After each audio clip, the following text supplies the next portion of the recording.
और अब हम देखेंगे कि उन्हीं मैट्रिक्स पर हम किस तरीके से मैथमेटिकल ऑपरेशंस को यूज कर सकते हैं। तो सबसे पहला हमारे पास आया है कम्यूटेटिव लॉ। कम्यूटेटिव मतलब, अब देख लेते हैं एक सवाल जिसके जवाब आप लोग मुझे देंगे। एसोसिएटिव लॉ, एडिटिव इनवर्स, कुछ सुना था ना हमने कि दो मैट्रिक्स आपस में तभी ऐड होंगे जब उनके ऑर्डर सेम हो। ये हो गए आपके पूछे हुए मैट्रिक्स 3a - c की value. Hello students, welcome to Arivihan, जहां आपको मिलेंगे पर्सनलाइज्ड और इंटरेक्टिव लेक्चर्स जो कि बनाए जाते हैं सिर्फ और सिर्फ आपके लिए। तो अब हम शुरू करने वाले हैं मैट्रिसेस का लेक्चर 3। हम पहले 2 लेक्चर्स में पढ़ चुके हैं जहां पर हमने मैट्रिक्स का इंट्रोडक्शन पढ़ा था, फिर हमने मैट्रिक्स के बहुत सारे डिफरेंट टाइप्स देखे, और अब हम देखेंगे कि उन्हीं मैट्रिक्स के ऊपर हम किस तरीके से मैथमेटिकल ऑपरेशंस को यूज कर सकते हैं। ये सबसे बेस्ट फीचर है मैट्रिसेस का, क्योंकि आप किसी भी इंफॉर्मेशन को उसमें डायरेक्टली ऐड, सब्ट्रैक्ट, मल्टीप्लाई कर सकते हो। तो what are the different operations we can apply on matrices? The basic operations, the one is addition of matrix। आप दो मैट्रिक्स को ऐड कर सकते हो, आप मैट्रिक्स को सब्ट्रैक्ट कर सकते हो, आप किसी भी मैट्रिक्स के अंदर स्केलर मल्टीप्लिकेशन कर सकते हो, यानी किसी नंबर का मल्टीप्लाई कर सकते हो, और साथ में आप मैट्रिक्स को मल्टीप्लाई भी कर सकते हो। तो इजी से स्टार्ट करते हैं, सबसे इजी होता है ऐड करना। तो चलिए शुरू करते हैं। तो दो मैट्रिक्स को आप ऐड कब कर सकते हो? कंडीशंस होंगी, ऐसे तो नहीं कोई भी मैट्रिक्स उठाया, क्योंकि हम बहुत टाइप के मैट्रिक्स पढ़ चुके हैं। Variety of matrix we have. तो किसी भी मैट्रिक्स को उठाकर किसी के भी साथ ऐड कर सकते हैं? नहीं, मैंने एक सिंगल मैट्रिक्स उठाया और एक रेक्टेंगल मैट्रिक्स उठाया, उसे ऐड कर दिया, पॉसिबल नहीं है। मैट्रिक्स को ऐड करने के लिए कुछ कंडीशंस है। कंडीशन क्या है देखिए, if two matrices A and B have same order, अगर दो मैट्रिक्स का ऑर्डर सेम होगा, then the matrix A plus B is obtained by the sum of corresponding elements of A and B। जब दो matrix का order same होगा तभी आप उन दो मैट्रिक्स को ऐड कर सकते हो और resultant matrix A plus B आपको मिल जाएगा। यानी दो मैट्रिक्स को अगर ऐड करना हो तो क्या होना चाहिए, उनका number of row, number of column बराबर होने चाहिए, और जो रिजल्टेंट मैट्रिक्स मिलेगा उसका ऑर्डर भी तो सेम ही होगा। वो कैसे बदल जाएगा? यहाँ पर आपको दो मैट्रिक्स दिख रहा है, मैट्रिक्स ए और मैट्रिक्स बी। क्या मैट्रिक्स ए और मैट्रिक्स बी का ऑर्डर सेम है? हाँ है। यहाँ पर भी 4 एलिमेंट है, इसका ऑर्डर भी 2 क्रॉस 2 है और इसका ऑर्डर भी 2 क्रॉस 2 है, इधर भी 4 एलिमेंट है। हमने इन दोनों को ऐड कर दिया तो हमें एक तीसरा मैट्रिक्स मिला, that is the addition of A and B, A plus B. और यहाँ पर जो नया मैट्रिक्स मिला उसका क्या ऑर्डर है? उसका ऑर्डर भी 2 क्रॉस 2 है। और क्या ऐड किया हमने? इंडिविजुअल एलिमेंट हमने दोनों मैट्रिक्स के सेम पोजीशन के एलिमेंट्स को आपस में ऐड कर दिया। ये A11 की पोजीशन पे जो एलिमेंट है हमने उसको बी मैट्रिक्स के B11 की पोजीशन के साथ ऐड कर दिया। तो यहाँ जो 4 एलिमेंट है उन्हीं सेम पोजीशन के इस मैट्रिक्स से 4 एलिमेंट यहाँ पर ऐड हो गए। तो A मैट्रिक्स के पोजीशन पे जो जो एलिमेंट्स थे उनको हमने B मैट्रिक्स की पोजीशन के सेम एलिमेंट के साथ ऐड कर दिया। रिजल्टेंट मैट्रिक्स में भी हमारे पास कितने एलिमेंट्स हो गए? 4 एलिमेंट्स। तो इसी तरीके से एडिशन बहुत इजीली पॉसिबल है। अब आप बोलेंगे सब्ट्रैक्ट भी ऐसे ही करना है? बिल्कुल ऐसे ही करना है, कंडीशन सेम है, बस जहां पर आप ऐड कर रहे थे वहीं पर आप एलिमेंट्स को आपस में माइनस कर देंगे, सब्ट्रैक्ट कर देंगे। तो दो मैट्रिक्स जिनका ऑर्डर सेम है, हम उन दोनों मैट्रिक्स को सब्ट्रैक्ट करेंगे और हमें मिल जाएगा A - B वाला matrix which is of the same order and same number of elements. Easy है, क्वेश्चन ट्राई करके देखते हैं। ठीक है, यहाँ पर हमें दिख रहा है दो मैट्रिक्स, ठीक है, और दोनों को हमें क्या करना है? ऐड कर देना है। बताइए यहाँ पे एडिशन पॉसिबल है? क्यों? क्योंकि ये जो मैट्रिक्स है ये भी 2 क्रॉस 2 का है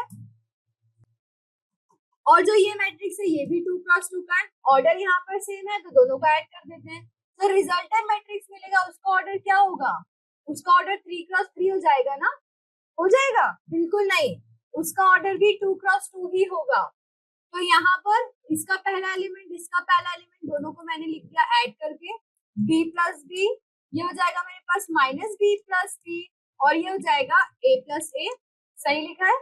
चलिए अब इनको सिंप्लीफाई कर देते हैं। ये हो गया 2a, ये हो गया 2b, ये हो गया कैंसिल तो 0 बचा, और यहाँ पर हो गया 2a। ये हो गया हमारा 2 क्रॉस 2 का इन दोनों मैट्रिक्स का एडिशन। इजी था? ऑब्वियसली बहुत इजी है एडिशन करना। एक और सवाल जिसमें हम सब्ट्रैक्ट करेंगे। चलिए, तो यहाँ पर जैसे कि आप पहले पॉलिनोमियल्स के साथ खेलते थे ना, अगर इक्वेशन में कोई नंबर्स या एक्स वाई जेड लिखा होता था तो किसी की वैल्यू निकालने के लिए उसको उठाकर उधर रख देते थे। तो यहाँ पर भी वही चीज करेंगे, मैट्रिक्स देखकर घबराना नहीं है। हमें ए की वैल्यू निकालनी है, ये मैट्रिक्स इस साइड है, इसको इधर ले जाते हैं, इधर ये प्लस में था तो इक्वल्स टू के इस साइड ये माइनस में हो जाएगा। चलिए लिख देते हैं।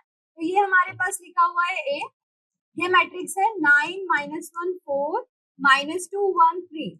ये मैट्रिक्स का ऑर्डर क्या है? इसका ऑर्डर है 2 क्रॉस 3। क्यों? क्योंकि इसमें 2 रोज है और 3 कॉलम है, तो 2 क्रॉस 3 इसका ऑर्डर हो गया। ये मैट्रिक्स इधर प्लस में है तो इक्वल्स टू के इस साइड ये आ जाएगा माइनस में। ये हो गया 1 2 -1 0 4 9। इस मैट्रिक्स का ऑर्डर क्या दिख रहा है? ये भी 2 क्रॉस 3 है। ओके, अगर ऑर्डर सेम है तो दोनों मैट्रिक्स को माइनस कर सकते हैं, तो चलिए माइनस कर देते हैं। और जो नया मैट्रिक्स आपको मिलेगा उसका क्या ऑर्डर हो जाएगा? उसका ऑर्डर भी तो सेम रहेगा ना, 2 क्रॉस 3। चलिए, तो ये हो गया 9 -1 -1 -2 एंड 4 माइनस -1 -2 -0 1 -4 एंड 3 -9। चलिए देखते हैं, इनको माइनस कर देते हैं, सिंप्लीफाई क्या हो जाएगा? ये हो गया मेरे पास 8, ये हो गया -3 और ये हो गया 4 -1 5, ये हो गया माइनस का 2 माइनस का 3 और ये हो गया माइनस का 6। ये हो गया हमारा पूछा गया मैट्रिक्स ए, जिसका ऑर्डर है 2 क्रॉस 3। यहाँ पर टोटल 6 एलिमेंट्स हो गए। तो इस तरीके से दो मैट्रिक्स इजीली ऐड और सब्ट्रैक्ट किए जा सकते हैं। तो आई होप ये आप लोगों को क्लियर होगा। इसी के साथ हम और अब देखते हैं मैट्रिक्स एडिशन की कुछ प्रॉपर्टीज। जैसे कि पॉलिनोमियल्स को जब हम ऐड और सब्ट्रैक्ट करते थे तो वहां पर वो कुछ रूल्स को फॉलो करते थे, जैसे कि commutative law, associative law, additive inverse, कुछ सुना था ना हमने। उन्हीं को देखते हैं कि क्या मैट्रिक्स एडिशन में भी ये सब होता है। वी विल सी।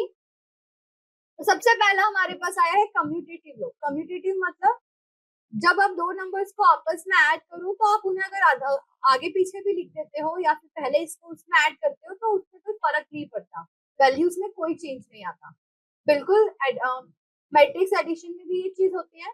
ए और बी अगर दो मैट्रिक्स हैं सेम ऑर्डर के, तो अगर हम उन मैट्रिक्स को आगे पीछे करके भी ऐड करते हैं तो उनकी वैल्यूज में कोई चेंज नहीं आता है। ओके, इसको हम एक एग्जाम्पल से करके भी देख सकते हैं। मान लीजिए आपके पास मैट्रिक्स ए है 1 2 0 1 और मैट्रिक्स बी है 3 1 2 0। ओके, ये मैट्रिक्स ए है, ये मैट्रिक्स बी है। इन दोनों को आपस में ऐड कर दो, क्या बनेगा मेरे पास? ए प्लस बी। क्या होगा इनको ऐड करने पर? 3 + 1 4 2 + 1 3 2 और 1, राइट। अब क्या कर सकते हैं? अब हम देखते हैं कि बी में ए को ऐड कर दीजिए। तो बी लिख दिया मैंने 3 1 2 0, ये हो गया मेरे पास बी और ए की वैल्यू 1 2 0 1। इनको कर लेते हैं, ये क्या है? बी प्लस ए। क्या हो जाएगा? 3 + 1 4 3 2 और 1। क्या ये दोनों सेम है? हाँ, ये दोनों सेम है। यानी a प्लस बी लिखो या b प्लस ए, प्लस करने पर आना तो सेम आंसर है, यानी मैट्रिक्स का एडिशन कम्यूटेटिव होता है। चलिए देखते हैं इसका दूसरा लॉ हमें क्या बताता है। ये कह रहा है कि मैट्रिक्स का एडिशन एसोसिएटिव भी होता है। एसोसिएटिव यानी अगर आप दो से ज्यादा मैट्रिक्स को आपस में ऐड करते हो, पहले दो, अब दो से ज्यादा मैट्रिक्स है तो हमें ऐड तो पहले दो को ही करना पड़ेगा ना। तो अगर आप पहले इन दो को ऐड करके फिर तीसरे में जोड़ो या फिर पहले इन दो को ऐड करके फिर तीसरे में जोड़ो, आंसर हमेशा सेम होगा। ओके, चलिए आगे हमें दिया हुआ है एडिटिव आइडेंटिटी, यानी एक ऐसा एलिमेंट या एक ऐसा मैट्रिक्स आपके पास हो जिसको मैट्रिक्स में ऐड करने पर आपको हमेशा वही मैट्रिक्स मिल जाए। जैसे कि अगर आप हम जीरो के बारे में जानते हैं ना, किसी भी नंबर में जोड़ो आपको वही नंबर एज इट इज मिल जाएगा, यानी एक एडिटिव आइडेंटिटी है। तो जीरो जैसा कोई मैट्रिक्स पढ़ा है आपने? हमने पढ़ा था शुरुआत में नल मैट्रिक्स या जीरो मैट्रिक्स, यानी ऐसा नंबर है हमारे पास, ऐसा मैट्रिक्स है जिसको किसी भी मैट्रिक्स में ऐड करोगे तो वही मैट्रिक्स आ जाएगा, यहाँ उसी का यूज करना है। अगर ए कोई मैट्रिक्स है, मान लीजिए ए मैट्रिक्स है 1 2 1 1 और अगर आप उसमें नल मैट्रिक्स या फिर जीरो मैट्रिक्स ऐड कर देते हो, जीरो मैट्रिक्स कैसा दिखाई देता है? जीरो जीरो जैसा ही दिखेगा, नल बटे सन्नाटा। तो आपको क्या मिलेगा? आपको वही मैट्रिक्स मिल जाएगा, 1 + 0 1 2 + 0 2 और 1 1, राइट। यानी एक अपने किसी भी मैट्रिक्स में नल मैट्रिक्स को ऐड करने पर आपको वही मैट्रिक्स मिल जाएगा। और यहाँ पर आप ओ को क्या कहोगे? यहाँ पर जो है नल मैट्रिक्स है, इसी को हम कहते हैं कि एक एडिटिव आइडेंटिटी है, एक एडिटिव आइडेंटिटी। चलिए आगे बढ़ते हैं और अब देखते हैं इसकी third property, that is additive inverse. For any matrix A there exist a matrix minus A such that A plus minus A, और मतलब किसी भी मैट्रिक्स के लिए एक ऐसा मैट्रिक्स एग्जिस्ट करता है जिसे हम उसका एडिटिव इनवर्स कहते हैं, जिसमें दो मैट्रिक्स को ऐड करने पर आपको हमेशा जीरो मैट्रिक्स मिल जाए. यानी किसी भी मैट्रिक्स का एक एडिटिव मैट्रिक्स हमेशा पॉसिबल होगा जिसको ऐड करने पर आपको हमेशा नल मैट्रिक्स मिलेगा. यानी अगर 2 है तो -2 भी एग्जिस्ट कर रहा है, 3 है तो -3 भी एग्जिस्ट कर रहा है. ऐसे अगर कोई मैट्रिक्स ए है तो उसके लिए -a मैट्रिक्स भी एग्जिस्ट करेगा, जिनको ऐड करने पर आपको हमेशा एक नल मैट्रिक्स मिलेगा, आपको जीरो मैट्रिक्स मिल जाएगा.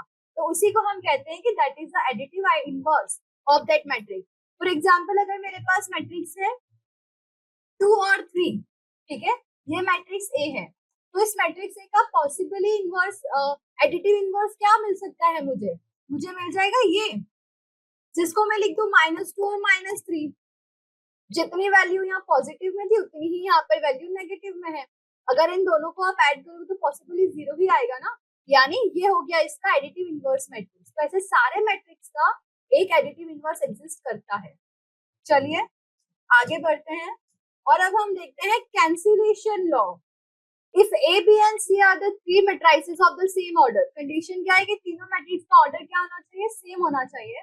तब a plus B equals to a plus C अगर होता है, यानी b मैट्रिक्स में a को ऐड करने पर और सिमिलरली c में a को ऐड करने पर अगर ये दोनों इक्वल होते हैं तो देख सकते हैं आप क्लियरली, अगर हम a से a को कैंसिल कर दें तो अल्टीमेटली b और c भी आपस में इक्वल हो जाएंगे ना, राइट. अगर दो रैंडम क्वांटिटीज में अगर आप एक थर्ड क्वांटिटी ऐड करते हो और वो आपस में इक्वल है तो फिर इसका क्या मतलब है कि वो जो प्रीवियस क्वांटिटी थी वो भी आपस में इक्वल ही थी. That is the cancellation law. Matrix इस लॉ को बहुत अच्छी तरीके से ओबे भी करता है. चलिए एक क्वेश्चन देखते हैं और इस कॉन्सेप्ट को थोड़ा और प्रैक्टिस करते हैं. तो यहाँ पे क्लियरली आपको कौन सा लॉ दिखाई दे रहा है, ये बोल रहा है कि क्या ये कम्यूटेटिव लॉ को फॉलो करेगा. a प्लस बी और b प्लस ए आपस में इक्वल होंगे. a और b हमें दो मैट्रिसेस दे रखे हैं, क्या हम इसे ऐड कर सकते हैं, क्या लगता है आपको, क्या कंडीशंस थी ऐड करने की. कंडीशंस आर दैट कि दो मैट्रिक्स आपस में तभी ऐड होंगे जब उनके ऑर्डर सेम हो. क्या a और b के ऑर्डर सेम है, बिल्कुल है. 3 क्रॉस 3 3 क्रॉस 3 सेम है. चलिए ऐड करके देखते हैं. तो सबसे पहले मैं यहाँ पर a प्लस बी निकालती हूँ और इस साइड हम b प्लस ए निकाल लेते हैं. ओके, तो a प्लस बी लिख लेते हैं. क्या है हमारे पास मैट्रिक्स में वैल्यूज 2 1 3 0 2 4 7 3 6 और b की वैल्यू क्या है हमारे पास 2 3 1 1 2 3 एंड 2 4 9. और ये किसके इक्वल आना चाहिए, ये b प्लस ए के इक्वल आना चाहिए. b मैट्रिक्स जिसकी वैल्यूज ऑब्वियसली सेम ही है दोनों साइड, और a मैट्रिक्स इधर लिख लेते हैं.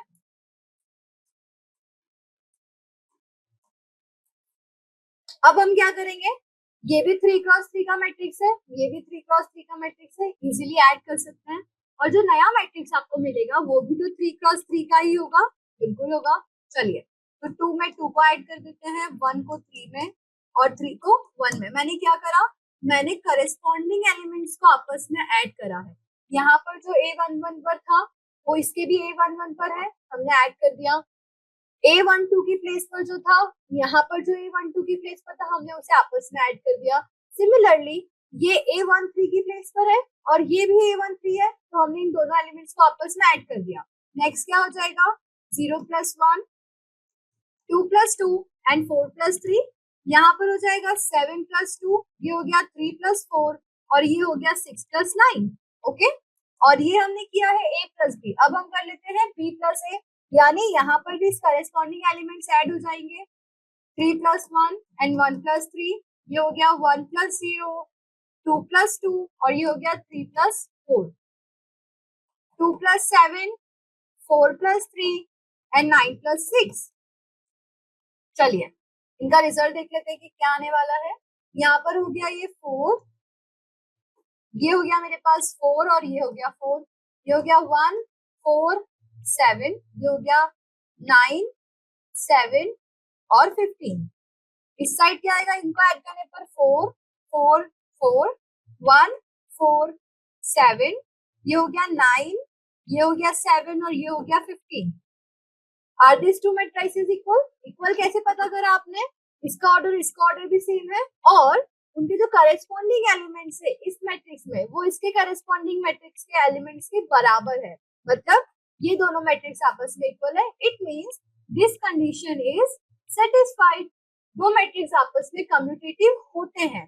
चलिए, आई होप ये आप लोगों को क्लियर होगा। बहुत ही बेसिक प्रॉपर्टी है मैट्रिसेस की। अब हम आगे बढ़ते हैं, कुछ और सवाल। यहाँ पर आपको एक क्वेश्चन दिया हुआ है जिसमें आपके पास 3 मैट्रिक्स है, मैट्रिक्स ए, मैट्रिक्स बी और matrix C. You have to find each of this following expression, जहाँ पर आपको ऐड करना है, सब्ट्रैक्ट करना है। ओके, तो एडिशन हम कब कर सकते हैं? जब दो मैट्रिक्स का ऑर्डर हमेशा सेम हो। क्या यहाँ पर मैट्रिक्स के ऑर्डर सेम है? बिल्कुल सेम है। ए प्लस बी निकालते हैं सबसे पहले। मैट्रिक्स ए आपके पास है 2 4 3 2 और मैट्रिक्स बी आपके पास दिया हुआ है 1 3 -2 एंड 3। यहाँ पर दोनों मैट्रिक्स सेम है क्योंकि इनके ऑर्डर सेम है, तो हम ऐड कर देते हैं डायरेक्टली। क्या हो जाएगा ये? 2 + 1 4 + 3 3 -2 3 + -2 and 2 + 3। Okay, corresponding elements add हो गए। आंसर देखते हैं क्या हो जाएगा। ये हो जाएगा 3 7 1 और ये हो जाएगा 5। ये हो गया आपके मैट्रिक्स ए प्लस बी की वैल्यू। इजी। दूसरा देखते हैं, आपको निकालना है ए माइनस बी। ए माइनस बी के लिए क्या करेंगे? ए मैट्रिक्स लिखेंगे और उसमें से माइनस कर देंगे आपको दिया हुआ मैट्रिक्स बी। माइनस कब करते हैं? जब ऑर्डर सेम हो, दोनों के ऑर्डर सेम है। नया मैट्रिक्स भी सेम ऑर्डर का होगा, दैट इज 2 × 2 2 - 1 4 -3 3 -2 और यहाँ पर हो जाएगा 2 -3। तो a माइनस बी की फाइनल मैट्रिक्स की वैल्यू क्या हो गई हमारे पास? 1 1 5 और -1। इजी। अगला हमें निकालना है 3a - c। तो 3 का मैट्रिक्स में मल्टीप्लाई कर लेते हैं। ये जाएगा 3 × 2 = 6 3 × 4 = 12 3 × 3 = 9 और 3 × 2 = 6। ये आपके मैट्रिक्स 3a की वैल्यू माइनस c आपको दिया हुआ है -2 5 3 और 4। माइनस कर देते हैं 6 - -2, ये हो जाएगा 12 - 5, ये हो जाएगा 9 - 3 और ये हो जाएगा 6 - 4। 6 + 2 8 12 - 5 7 9 - 3 6 और 6 - 4 2। ये हो गई आपकी पूछे हुए मैट्रिक्स 3a - c की वैल्यू। तो आई होप एडिशन और सब्ट्रैक्शन आप लोगों को क्लियर होगा। आगे के लेक्चर्स में हम पढ़ेंगे what are the scalar multiplication of matrices. Thank you for watching. और भाई कैसा लगा मैम का लेक्चर? मजा आ गया यार भैया, लेकिन एक डाउट तो रह ही गया। अरे तो मैम के लेक्चर यूट्यूब पे क्यों देख रहे हो? रिविहान ऐप पर देखो ना, वहाँ पर आस्क डाउट का बटन है, उस पर टाइप करके, बोल करके या फिर फोटो क्लिक करके जैसे चाहो अपने डाउट पूछो और पाओ इंस्टेंट सॉल्यूशन। अच्छा ऐसा? हाँ, और आप लोग भी रिविहान ऐप इंस्टॉल करिए, लेक्चर देखते हुए अपने डाउट्स को पूछिए और पाएं इंस्टेंट सॉल्यूशन 24/7। तो अभी इंस्टॉल करिए।